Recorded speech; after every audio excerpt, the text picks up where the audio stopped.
Tiga. Assalamualaikum warahmatullahi wabarakatuh.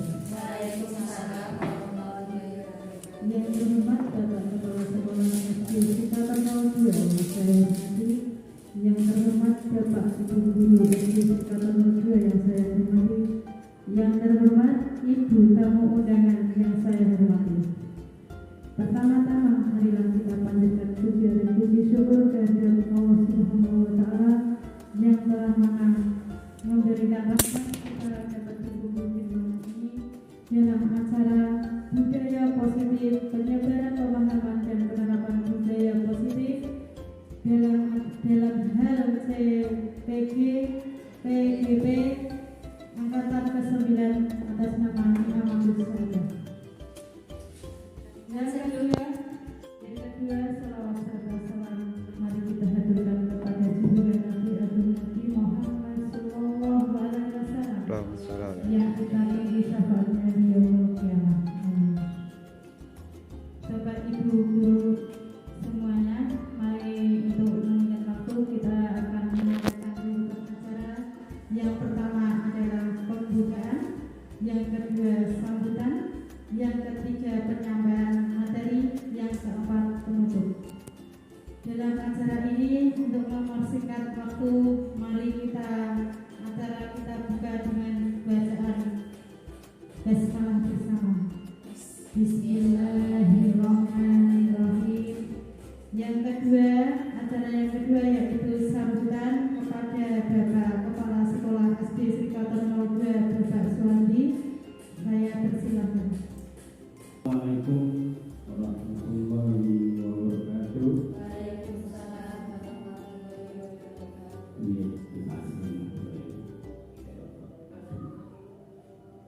Bismillahirrahmanirrahim. Alhamdulillahirabbil alamin. Rabbi sholli sholli wa yassirli amri wahlul 'uqdatam min lisani yafqahu qawli. Yang terhormat Ibu Mahfuz Syahida selaku CGP tahun 2023 angkatan ke-9, yang terhormat Bapak Ibu Guru SD Sekatan 02 serta tamu undangan dari SD Sekatan 01. Marilah pertama-tama pada kesempatan hari ini kita memanjatkan puji syukur kehadirat Allah Subhanahu wa Ta'ala, yang mana pada kesempatan pagi hari ini kita masih dipertemukan dalam presentasi budaya positif modul 14 dari seksi CGP. Ini kelihatannya sudah kedua kali dalam keadaan sehat walafiat, tidak ada suatu apapun. Bapak dan Ibu sekalian, saya di sini tidak banyak memberikan beberapa sepatah kata saja, yaitu untuk Ibu Niam, semangat, tetap semangat dalam menjalani sesi-sesi dalam calon guru penggerak. Semua ukur HP-nya sudah dipersiapkan dengan matang, walaupun tadi ada kesalahan teknis tentang mohon untuk dimaklumi karena yang bersangkutan tidak hadir.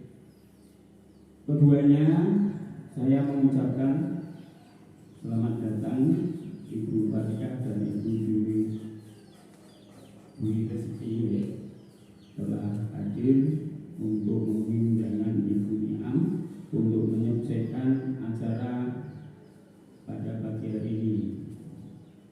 Pada pagi hari ini kelihatannya presentasi tentang budaya positif menyebarkan pemahaman dan penerapan budaya positif. Apapun budaya yang kita lakukan, karena sudah era globalisasi batasi.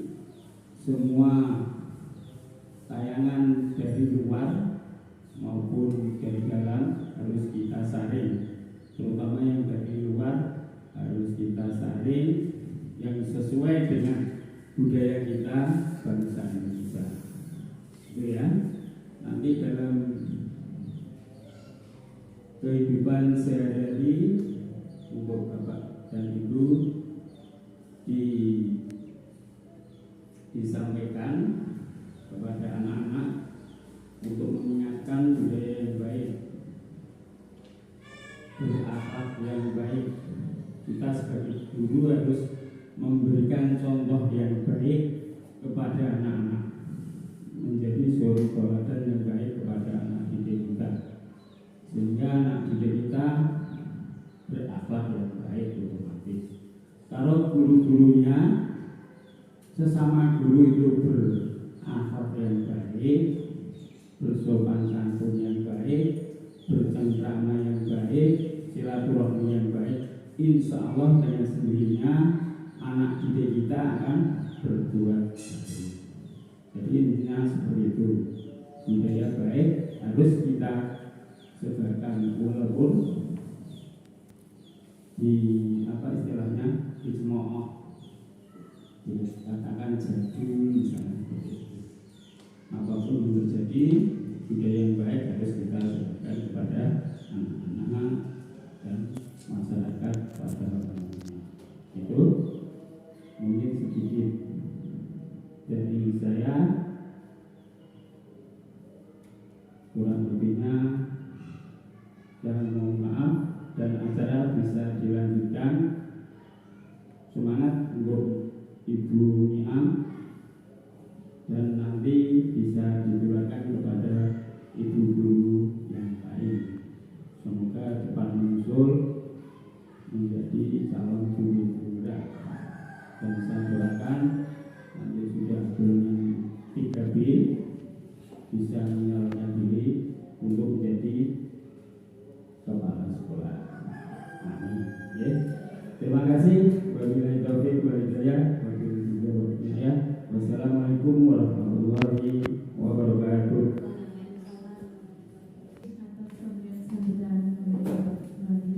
Acara yang ketiga adalah penyampaian materi yang akan dilaksanakan oleh Ibu Nia Agus Saada selaku CGP Angkatan 9. Assalamualaikum warahmatullahi wabarakatuh. Yang terhormat Bapak Kepala Sekolah SD Srikatono 2, Bapak Suwandi SPD SD. Yang saya hormati Ibu Bapak Guru SD Srikatono 2 dan beserta tamu undangan dari SD Srikatono 01. Saya ucapkan terima kasih karena sudah menyempatkan waktunya sehingga bisa hadir dalam sesi diskusi ini, sesi pemaparan tugas pemaparan saya yaitu tentang budaya positif. Lanjut mawon nih Bapak Ibu. Selamat datang para guru hebat. Mari belajar bersama, berkolaborasi, saling mendukung demi mewujudkan disiplin positif di lingkungan sekolah kita. Sebelumnya, filosofi pemikiran Ki Hajar Dewantara. Menurut Ki Hajar Dewantara, mendidik dan mengajar adalah proses memanusiakan manusia, sehingga manusia harus merdeka dari segala aspek kehidupan, baik secara fisik, mental, jasmani maupun rohani. Merdeka di sini itu dalam artian tidak bergantung kepada orang lain, baik secara lahir maupun batin, tetapi bersandar pada kekuatan diri sendiri. Kemudian dasar-dasar pendidikan menurut Ki Hajar Dewantara menjelaskan bahwa tujuan pendidikan adalah menuntun segala kodrat anak, meliputi kodrat alam dan kodrat zamannya, sehingga mencapai keselamatan dan kebahagiaan yang setinggi-tingginya. Dalam hal menuntun, kita sebagai pendidik itu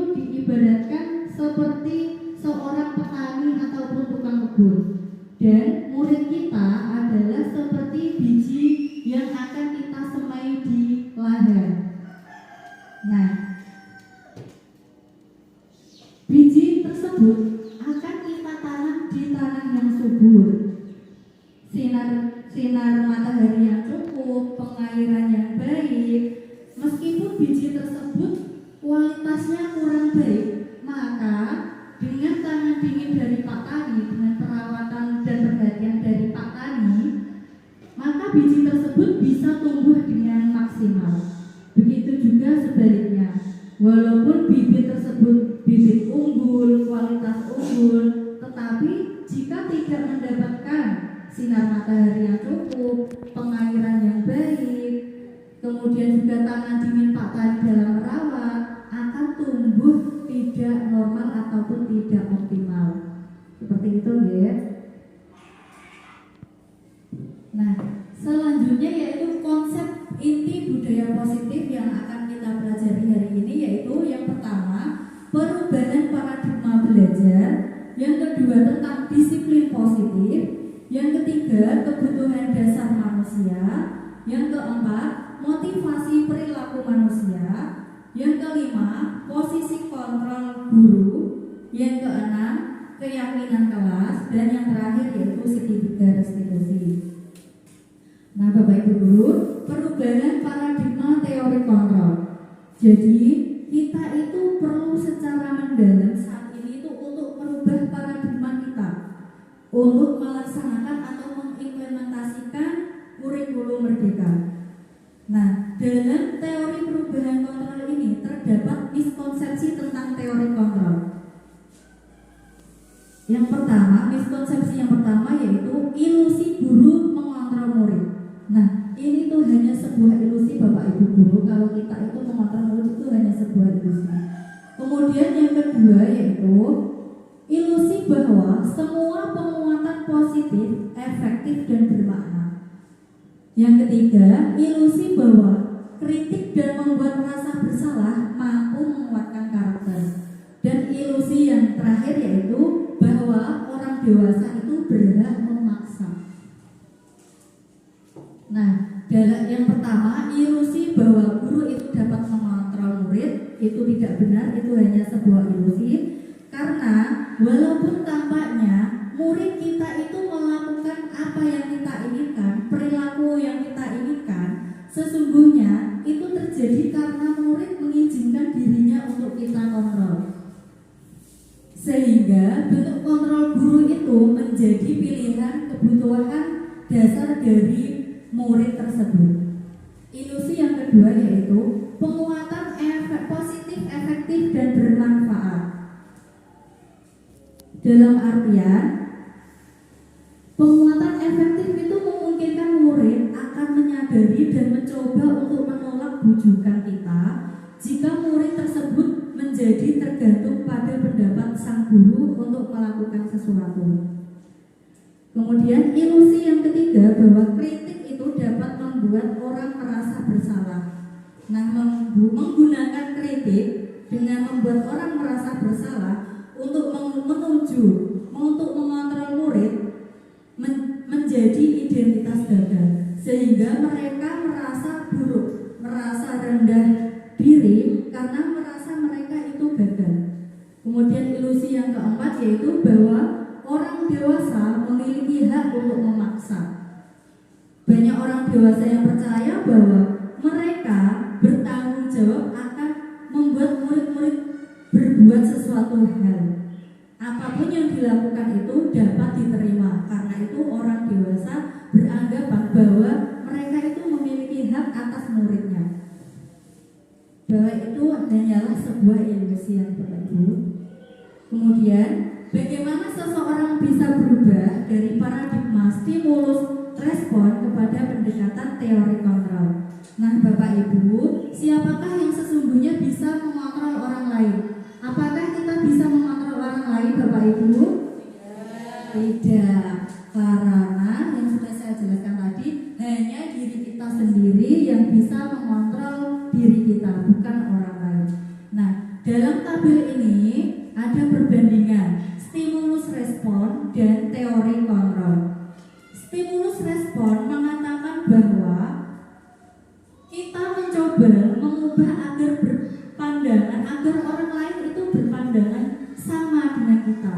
Padahal dalam teori kontrol kita berusaha memahami pandangan orang lain terhadap dunia. Jadi kita tidak bisa mensamaratakan bahwa orang lain memiliki pandangan yang sama dengan kita. Kemudian orang lain bisa mengontrol saya. Dalam teori kontrol hanya Anda sendiri yang bisa mengontrol diri Anda, bukan orang lain. Kemudian dalam stimulus respon, pemaksaan ada pada saat bujukan gagal. Sedangkan menurut teori kontrol adalah kolaborasi dan konsensus menciptakan pilihan baru. Kemudian yang selanjutnya yaitu semua orang melihat hal yang sama. Padahal menurut teori kontrol adalah setiap orang itu memiliki gambaran yang berbeda, tidak ada yang sama. Nah, Bapak Ibu, selanjutnya tentang disiplin positif. Jika kita melihat disiplin, jika kita mendengar kata disiplin, apa yang kira-kira Bapak Ibu pikirkan tentang arti disiplin itu? Aturan, apa? Kesesuaian aturan. Apalagi tata tertib, harus taat. Seperti itu ya Bapak Ibu kalau kita mendengar arti kata disiplin. Padahal sesungguhnya disiplin berasal dari kata disiplina yang berarti belajar. Disiplin itu mengacu pada disiplin diri yang memiliki tanggung jawab terhadap apa yang akan dilakukan berdasarkan nilai-nilai keyakinan yang diyakini. Kemudian, disiplin positif merupakan salah satu penerapan disiplin untuk menumbuhkan kesadaran serta memperdayakan peserta didik tanpa imbalan ataupun penghargaan ataupun hukuman. Nah, sebagai pendidik, tujuan kita adalah menciptakan peserta didik agar memiliki disiplin diri sehingga mereka dapat mengacu pada nilai-nilai kebajikan universal dan memotivasi intrinsik dalam perubahan perilaku ke arah yang lebih baik berdasarkan nilai-nilai keyakinan universal yang mereka yakini. Nah, Bapak Ibu, banyak sekali nilai-nilai kebajikan universal yang ada yang sudah dicantumkan oleh para ahli pakarnya. Nah, nilai-nilai kebajikan yang saat ini ingin dicapai oleh setiap anak Indonesia yang kita kenal dengan profil pelajar Pancasila, yaitu apa saja Bapak Ibu nilai-nilai kebajikan dalam profil pelajar Pancasila? Yang pertama, beriman dan bertakwa kepada Tuhan Yang Maha Esa. Yang kedua, mandiri. Yang ketiga, bernalar kritis. Yang keempat, berkebinekaan global. Yang kelima, bergotong royong. Dan yang keenam, kreatif. Nah, Bapak Ibu guru, pasti kita sering menyanyikan lagu profil pelajar Pancasila di kelas. Sering apa tidak? Sering. Ya, karena itu mari kita briefing dulu ya. Mari bersama-sama kita menyanyikan lagu profil pelajar Pancasila. Bapak Ibu guru, mohon untuk bisa berdiri sebentar ya. Bapak Ibu,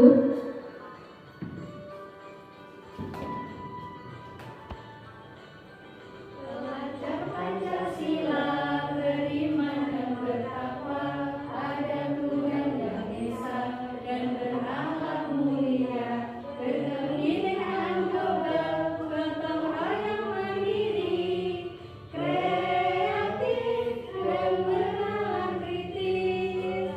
Pancasila beriman dan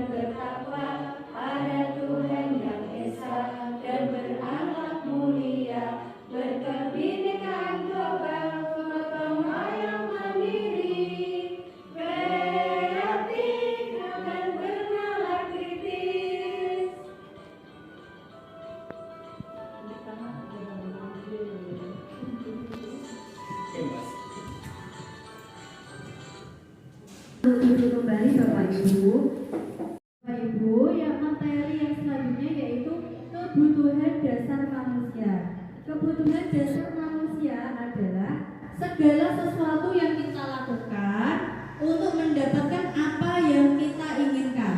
Nah, seperti yang saya jelaskan tadi, seluruh tindakan yang kita lakukan itu memiliki tujuan tertentu. Dan semua usaha terbaik yang kita lakukan adalah dalam rangka agar kebutuhan dasar kita terpenuhi dengan baik. Ada 5 kebutuhan dasar manusia. Yang pertama yaitu kebutuhan bertahan hidup. Yang kedua, kasih sayang dan rasa diterima. Yang ketiga, penguasaan. Yang keempat, kebebasan. Dan yang kelima, kesenangan. Nah, Bapak Ibu, kebutuhan dasar manusia yang berkaitan dengan bertahan hidup itu berkaitan dengan membutuhkan makanan, pakaian, tempat tinggal, keamanan, kesehatan, kesejahteraan, dan lain sebagainya.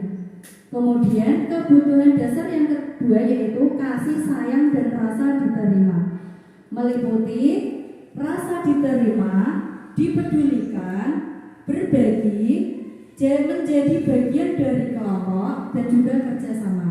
Nah, Bapak Ibu, mungkin dalam kelas kita sering menjumpai murid yang mogok ataupun mokong, nggak mau menulis, cemberut, meraju. Nah, itu mungkin salah satu kebutuhannya itu belum terpenuhi. Misalnya saja kebutuhan kasih sayang dan rasa diterima ini, di mana dia merasa tidak dipedulikan ataupun tidak menjadi bagian dari kelompoknya dalam kelas. Kemudian yang ketiga yaitu penguasaan, meliputi harga diri, keinginan untuk dianggap, memimpin, berprestasi, diakui kehadirannya, dan didengar pendapatnya. Yang keempat yaitu kebebasan, di mana dia menginginkan agar bisa mandiri, memiliki pilihan, mencoba hal-hal baru, mengendalikan dirinya sendiri. Nah, dalam kebebasan ini, dia itu ingin mencoba hal-hal yang baru. Dia tidak mau untuk belajar monoton dengan metode yang sama. Dia akan berkata, saya bosan Bu kalau seperti itu terus. Nah, berarti itu kebutuhan dasar tentang kebebasannya itu ingin dipenuhi. Kemudian yang kelima yaitu kesenangan, dapat diwujudkan dengan bermain, humor, antusiasme, dan juga tertawa. Nah, contoh penerapannya. Coba perhatikan Bapak Ibu. Yang pertama ada soal. Ibu guru bilang, aku tidak boleh bersenandung waktu mengerjakan tugas. Katanya kelas harus tenang, tidak ada suara. Padahal kan aku suka menyanyi. Nah, Bapak Ibu, kebutuhan apa yang ingin dipenuhi? Kebutuhan apa Bapak Ibu? Kesenangan. Coba ya kita cek dulu. Ya, tepat sekali. Karena dia ingin senang, ingin bermain. Kemudian soal yang kedua, Ibu guru tidak menyapaku hari ini. Dicuekin Ibu guru. Padahal aku pakai jepit baru. Nah, kebutuhan dasar yang ingin diperoleh yaitu cinta dan kasih sayang dari ibu gurunya. Ingin diperhatikan dari ibu guru. Kemudian, aku bosan. Masa belajarnya cuma gitu-gitu aja, dengerin ibu guru saja. Nah, ini adalah contoh kebutuhan yang ingin dipenuhi dalam hal apa Bapak Ibu kalau bosan tadi? Kebebasan, tidak mau monoton itu saja. Kemudian yang terakhir, aku sebel gambarku tidak rapi, malah ibu guru menunjukkan ke teman-temanku di depan kelas. Ini berkaitan dengan harga dirinya. Apa tadi Bapak Ibu guru? Penguasaan harga dirinya, gambarnya jelek kok ditunjukkan ke teman-temannya, harga dirinya merasa terluka atau malu.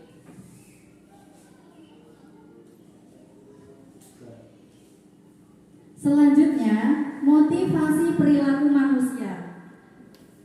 Menyatakan bahwa yang seperti saya jelaskan tadi, bahwa seseorang berperilaku itu karena ada dorongan untuk mencapai kebutuhan tertentu, kebutuhan dasar apa yang tadi ingin diperoleh. Kemudian teori motivasi perilaku manusia ada 3. Yang pertama yaitu kita berperilaku itu karena adanya motivasi tidak ingin dihukum atau menghindari hukuman. Nah, apakah kita sering melihat di sekeliling kita, anak-anak didik kita, apa yang dia lakukan itu dia takut atau menghindari hukuman. Misalnya saja, apa yang akan terjadi bila saya berangkat terlambat? Aku mau dikapakke bu guruku. Nanti apa ya yang terjadi kalau saya tidak memakai seragam, tidak memakai sepatu warna hitam? Nah, itu dia melakukan perilaku karena adanya dorongan menghindari hukuman ataupun ketidaknyamanan. Yang kedua yaitu untuk mendapatkan imbalan dari orang lain ataupun mendapatkan penghargaan. Misalkan saja, saya sering datang tepat waktu bahkan sebelum bel berbunyi karena saya ingin mendapatkan penghargaan dari kepala sekolah. Nah, itu adalah dorongan atau motivasi perilaku manusia untuk mendapatkan penghargaan ataupun imbalan. Dan poin yang pertama, menghindari ketidaknyamanan hukuman dan juga untuk mendapatkan imbalan merupakan motivasi dari eksternal ataupun dari luar, bukan dalam diri sendiri. Kemudian motivasi yang ketiga yaitu untuk menghargai diri sendiri. Dia berpikir bahwa apapun yang dia lakukan itu karena ingin menghargai diri sendiri, ingin bertanggung jawab atas perilaku yang telah dilakukan. Dengan demikian, motivasi internal dari dalam diri itu bertujuan untuk melakukan disiplin positif. Bapak Ibu, ternyata penghargaan itu dapat menghukum seseorang. Dihukum oleh penghargaan.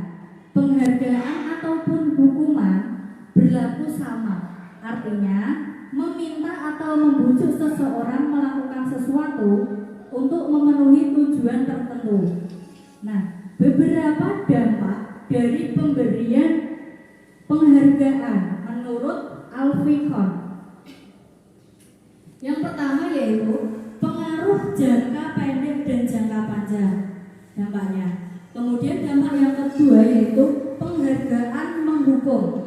Dampak yang ketiga yaitu penghargaan dapat mengurangi ketepatan. Yang keempat, penghargaan itu tidak efektif. Dan yang kelima, penghargaan merusak hubungan seseorang.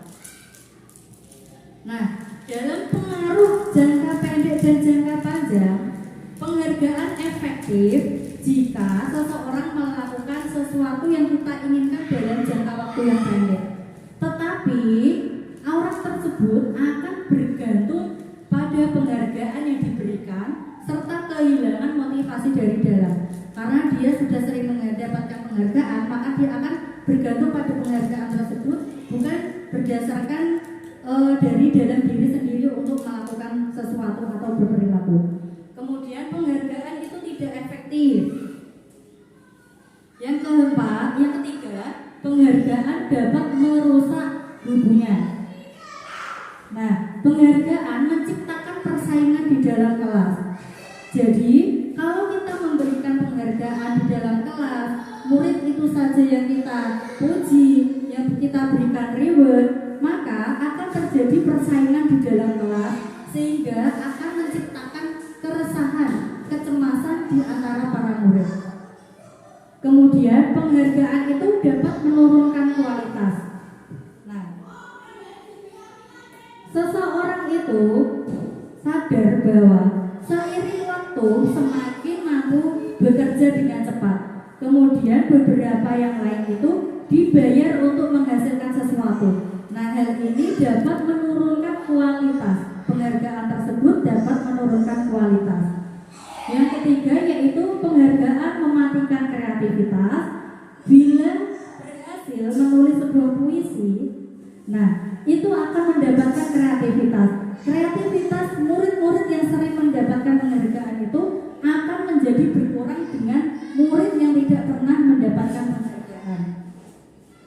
Kemudian penghargaan itu menghukum atau dihukum oleh penghargaan. Nah, jika sesuatu yang kita harapkan, sesuatu yang kita inginkan, tapi kita tidak mendapatkannya, maka kita akan terasa dihukum. Contoh pemberian apresiasi kebajikan. Misalnya, kemarin saya melihat apa yang kamu lakukan. Nah, situasinya pada saat itu dia menolong murid baru di kelas. Jadi guru bisa mengatakan, kemarin saya perhatikan kamu menolong siswa ini ya. Nah, nilai kebajikan yang diterapkan yaitu rasa empatimu besar sekali, mau menolong temanmu yang lain padahal dia masih anak baru. Kemudian perbedaan hukuman dan konsekuensi. Hukuman berarti sesuatu yang menyakitkan, sedangkan konsekuensi adalah sesuatu yang harus terjadi. Perbedaan yang kedua yaitu membuat anak sakit fisik maupun hati untuk jangka waktu yang lama. Konsekuensi membuat anak merasa tidak nyaman dalam jangka waktu pendek. Tetapi jika sudah terbiasa, maka akan berpengaruh yang baik. Kemudian perbedaan yang ketiga yaitu anak menjadi membenci kedisiplinan. Yang konsekuensi anak menghargai apa itu disiplin. Kemudian mendorong anak menyakiti diri sendiri. Konsekuensi mendorong anak agar mudah menyesuaikan diri. Hukuman dapat menyebabkan anak marah, rasa bersalah, dipermalukan, merasa tidak dihargai. Sedangkan konsekuensi anak itu kehilangan hak, dibuat tidak nyaman, diasingkan untuk sementara waktu, bukan untuk berkelanjutan. Nah, Bapak Ibu, ini ada soal, apakah termasuk hukuman ataupun konsekuensi? Perhatikan ya Bapak Ibu. Soal yang pertama, mencatat 100 kali di dalam buku kalimat.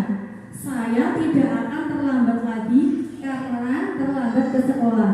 Apakah termasuk? Jempolnya kalau ke bawah berarti hukuman, ke atas berarti konsekuensi. Soal yang pertama, mencatat 100 kali. Apakah termasuk hukuman atau konsekuensi Bapak Ibu? Apa? Hukuman. Nanti kita cek ya. Yang kedua, lari mengelilingi lapangan sekolah 2 kali karena terlambat hadir sekolah. Hukuman atau konsekuensi? Hukuman. Yang ketiga, siswa diminta untuk push up 15 kali karena tidak menggunakan masker ke sekolah. Hukuman atau konsekuensi? Apa begini? Hukuman. Oke. Yang keempat, menggantikan kertas tugas teman yang dicoret-coret. Hukuman atau konsekuensi? Konsekuensi. Yang keempat, meminta siswa tidak menggunakan sepatu seharian karena tidak menggunakan sepatu hitam. Hukuman atau konsekuensi? Oke, nanti kita lihat. Yang kelima, membersihkan tumpahan air di meja tulis karena tersenggol pada waktu belajar. Hukuman atau konsekuensi? Konsekuensi. Oke, nanti kita lihat jawabannya ya. Kemudian yang terakhir, lari mengelilingi lapangan 2 kali karena terlambat pada saat pelajaran olahraga.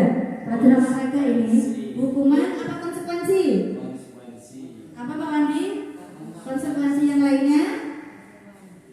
Ini hukuman. Oke, kita lihat ya. Nah, jawabannya yang terakhir benar Pak Wandi.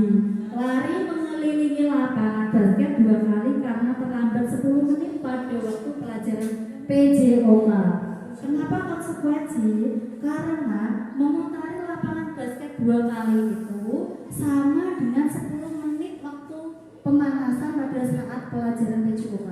Jadi itu bersifat korelasi ataupun ada hubungannya. tadi yang kurang tepat apa lagi? Murid disuruh tidak menggunakan sepatu seharian karena tidak menggunakan sepatu hitam. Itu merupakan hukuman ya Bapak Ibu, bukan konsekuensi.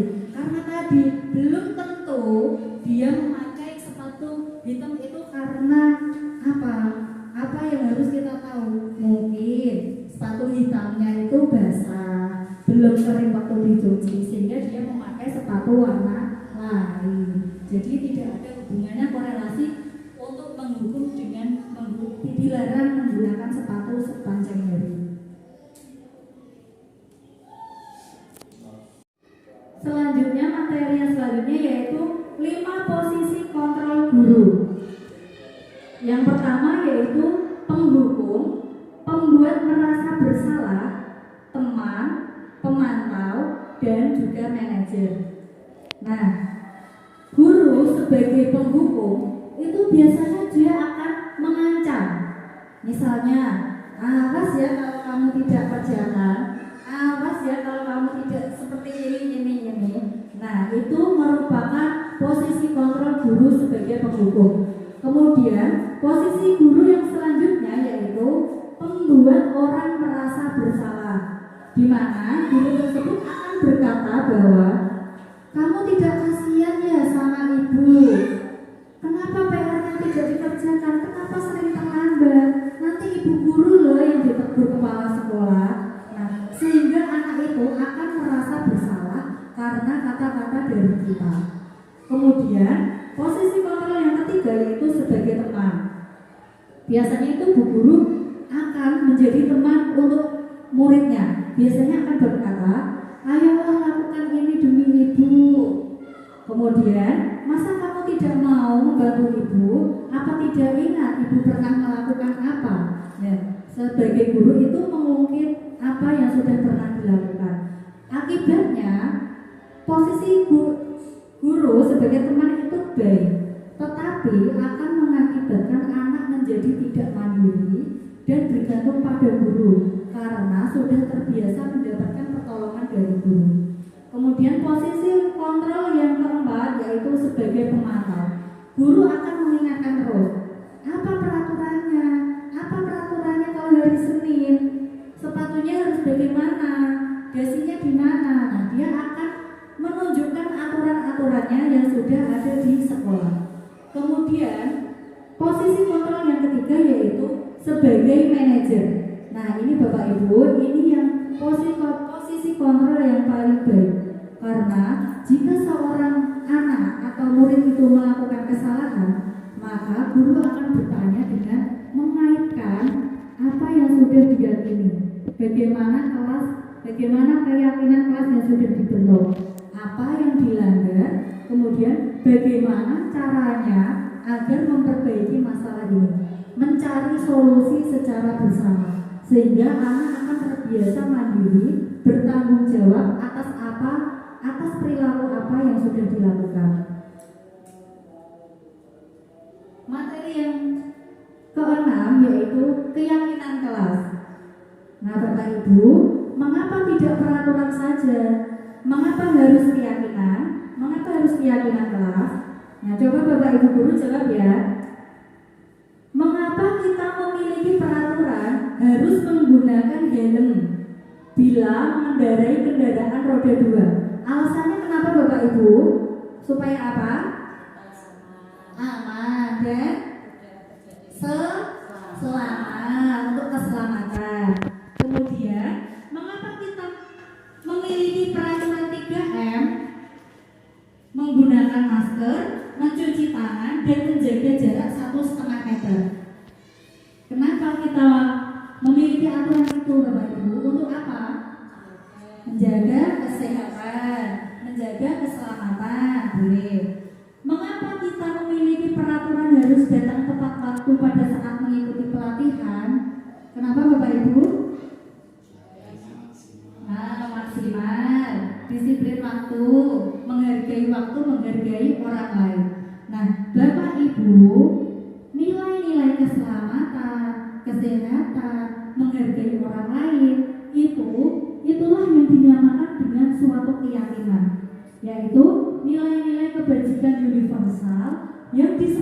secara tersirat maupun tersurat lepas dari latar belakang suku, negara, agama maupun bahasa.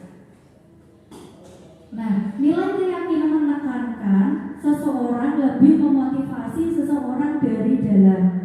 Seseorang akan lebih bergerak dan bersemangat untuk menjalankan keyakinannya daripada hanya sekedar mengikuti serangkaian peraturan yang tertulis. Begitu juga dia dengan anak. Jika anak tahu nilai kebajikan apa di balik peraturan tersebut, apa tujuan utamanya, maka anak itu akan menjalani serangkaian peraturan tersebut karena sudah memahami tujuan apa di balik peraturan tersebut, nilai-nilai apa yang akan diperoleh, nilai-nilai apa yang sudah diyakini.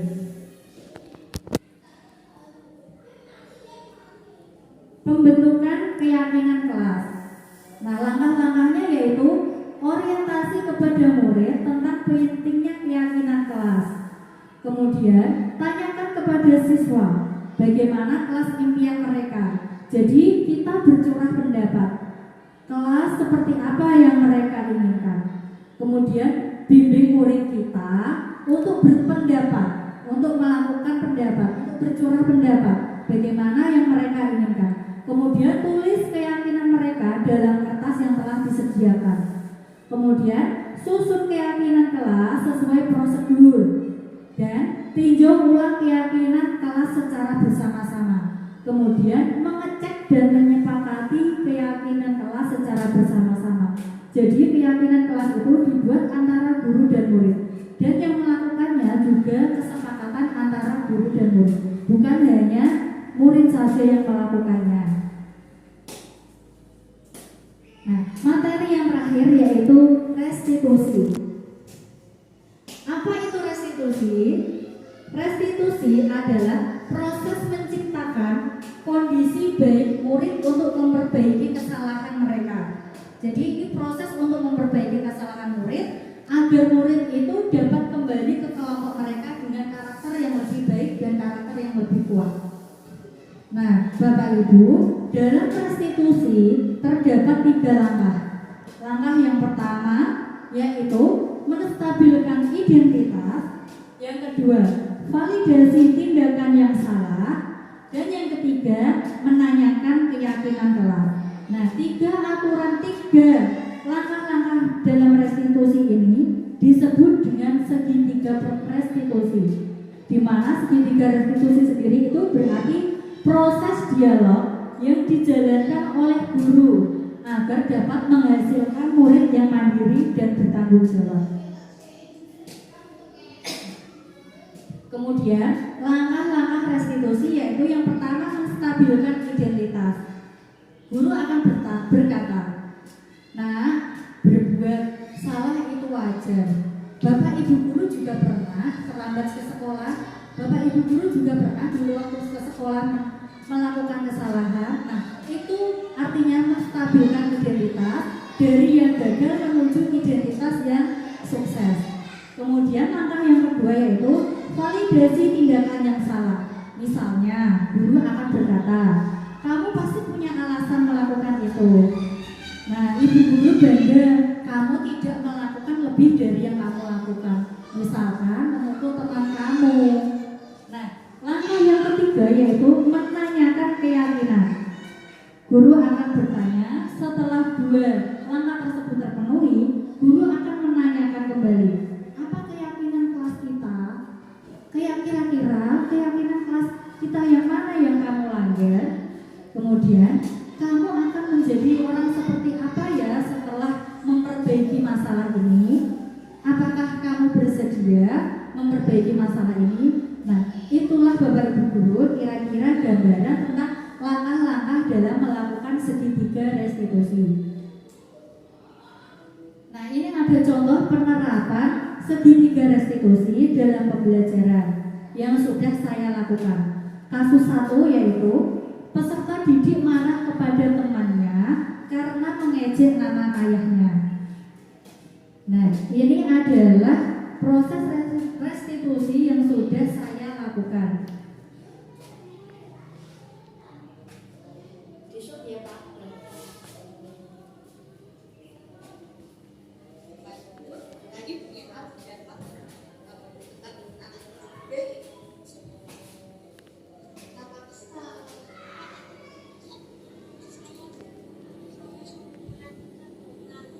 jadi seperti itu. Wajar jika kamu marah karena kamu ingin membela ayah kamu. Lalu tadi apa yang kamu lakukan pada Arya?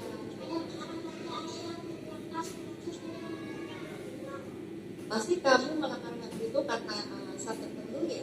Ya, bisa saya diam saja. Selanjutnya, materi yang selanjutnya yaitu 5 posisi kontrol guru. Yang pertama yaitu penghukum, pembuat merasa bersalah, teman, pemantau, dan juga manajer.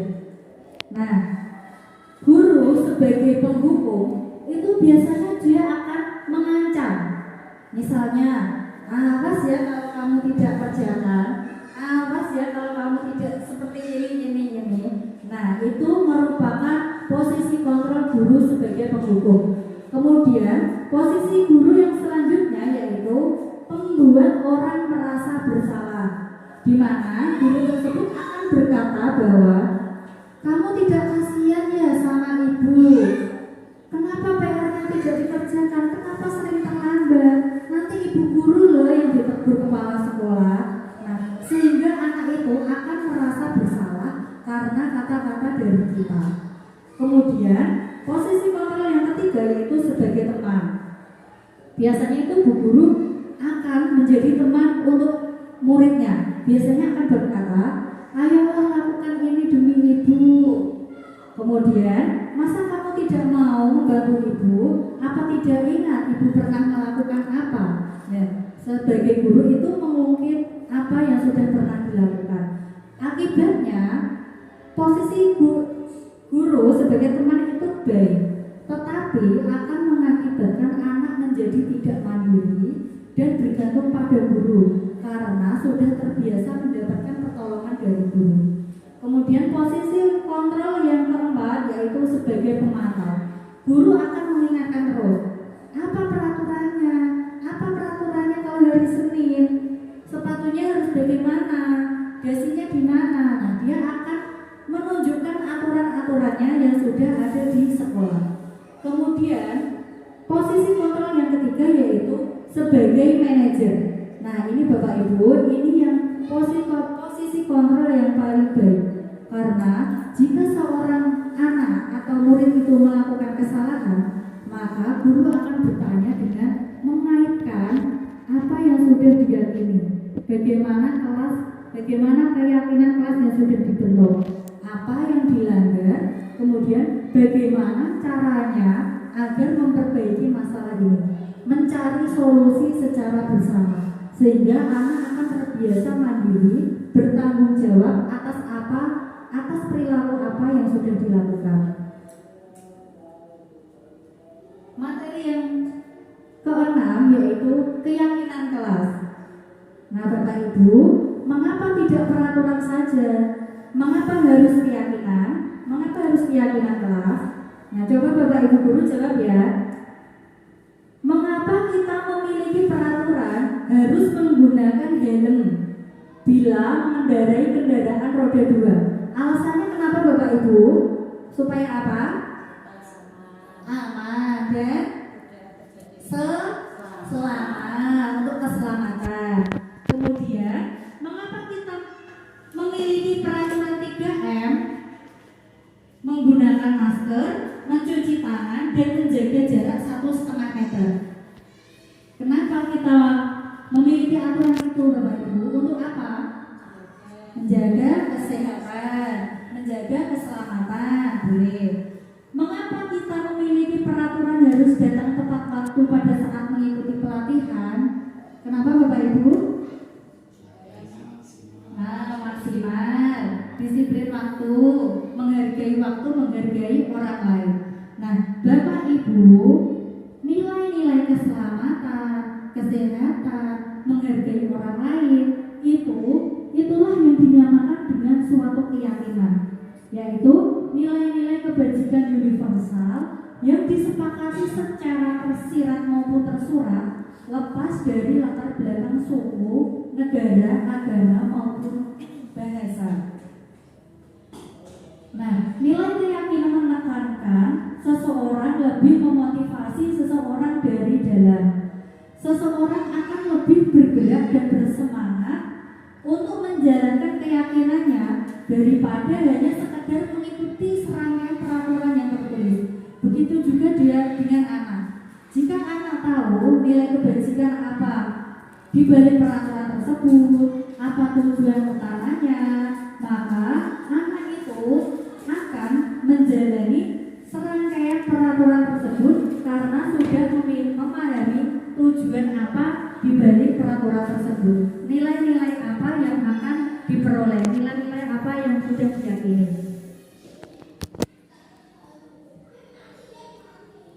Pembentukan keyakinan kelas.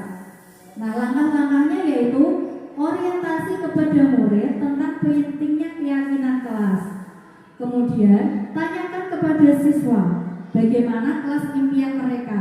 Jadi, kita bercurah pendapat. Kelas seperti apa yang mereka inginkan. Kemudian, bimbing murid kita untuk berpendapat, untuk melakukan pendapat, untuk bercurah pendapat bagaimana yang mereka inginkan. Kemudian tulis keyakinan mereka dalam kertas yang telah disediakan. Kemudian susun keyakinan kelas sesuai prosedur dan tinjau ulang keyakinan kelas secara bersama-sama. Kemudian mengecek dan menyepakati keyakinan kelas secara bersama-sama. Jadi keyakinan kelas itu dibuat antara guru dan murid, dan yang melakukannya juga kesepakatan antara guru dan murid, bukan hanya murid saja yang melakukannya. Nah, materi yang terakhir yaitu restitusi. Apa itu restitusi? Restitusi adalah proses menciptakan kondisi baik murid untuk memperbaiki kesalahan mereka. Jadi ini proses untuk memperbaiki kesalahan murid agar murid itu dapat kembali ke kelompok mereka dengan karakter yang lebih baik dan karakter yang lebih kuat. Nah, Bapak Ibu, dalam restitusi terdapat 3 langkah. Langkah yang pertama yaitu menstabilkan identitas, yang kedua validasi tindakan yang salah, dan yang ketiga menanyakan keyakinan kelas. Nah, 3 langkah-langkah dalam restitusi ini disebut dengan segitiga restitusi, di mana segitiga restitusi sendiri itu berarti proses dialog yang dijalankan oleh guru agar dapat menghasilkan murid yang mandiri dan bertanggung jawab. Kemudian langkah-langkah restitusi yaitu yang pertama menstabilkan identitas. Guru akan berkata, nah, berbuat salah itu wajar. Bapak ibu guru juga pernah terlambat ke sekolah. Bapak ibu guru juga pernah dulu waktu ke sekolah melakukan kesalahan. Nah, itu artinya menstabilkan identitas dari yang gagal menuju identitas yang sukses. Kemudian langkah yang kedua yaitu validasi tindakan yang salah. Misalnya, guru akan berkata, kamu pasti punya alasan melakukan itu. Nah, ibu guru bangga kamu tidak melakukan lebih dari yang kamu lakukan. Misalkan memukul teman kamu. Nah, langkah yang ketiga yaitu menanyakan keyakinan.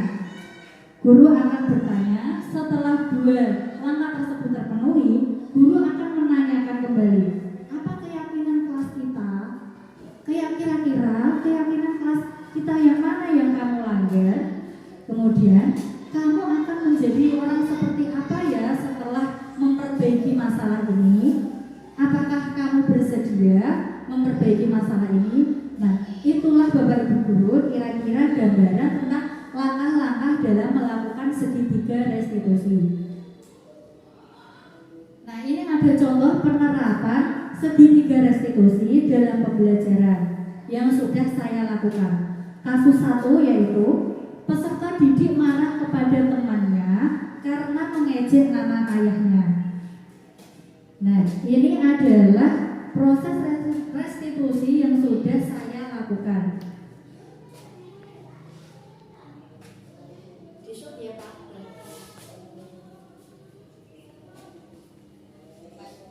Tadi punya Pak, dan Pak.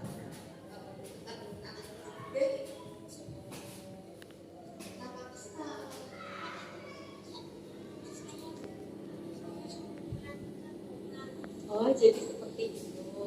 Wajar jika kamu marah karena kamu ingin membela ayah kamu.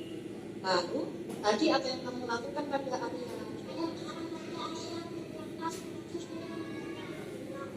Pasti kamu melakukan itu karena alasan tertentu ya? Ya, biasa saya jam saja. Nah Bapak Ibu, setelah kita melihat kasus contoh penerapan segitiga restitusi, saya harapkan kita sebagai guru juga dapat melaksanakan segitiga restitusi dalam mengatasi permasalahan anak didik kita dengan teman-temannya ataupun dengan teman-teman lain di sekolah, di kelas lain, dengan bijaksana menggunakan posisi kontrol diri kita sebagai seorang manajer. Setelah kita selesai dalam sesi ini, silahkan Bapak Ibu satu orang saja untuk melakukan refleksi. Refleksi yang pertama yaitu hal baru apa yang diperoleh selama mengikuti sesi ini. Yang kedua, perasaan apa yang muncul selama mengikuti sesi ini. Dan yang ketiga, apa langkah awal yang akan dilakukan setelah mengikuti sesi ini. Nah, siapa Bapak Ibu yang mau memberikan refleksi hari ini?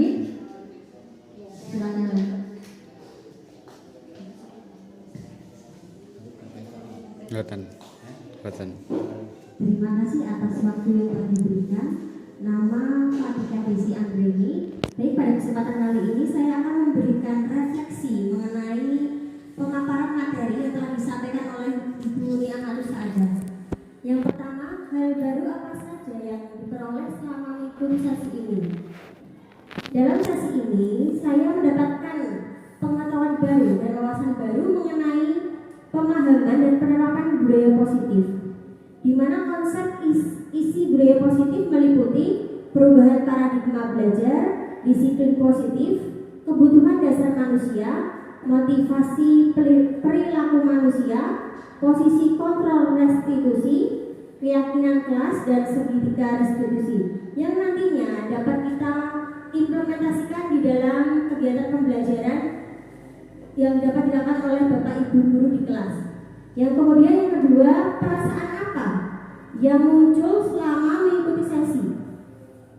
Perasaan saya saat selesai mengikuti pemaparan kali ini merasa sangat senang dan sangat semangat ya, karena saya setelah mengikuti sesi ini menjadi lebih banyak wawasan mengenai budaya positif itu apa aja yang nantinya akan dapat saya terapkan dalam kegiatan pembelajaran di dalam kelas saya.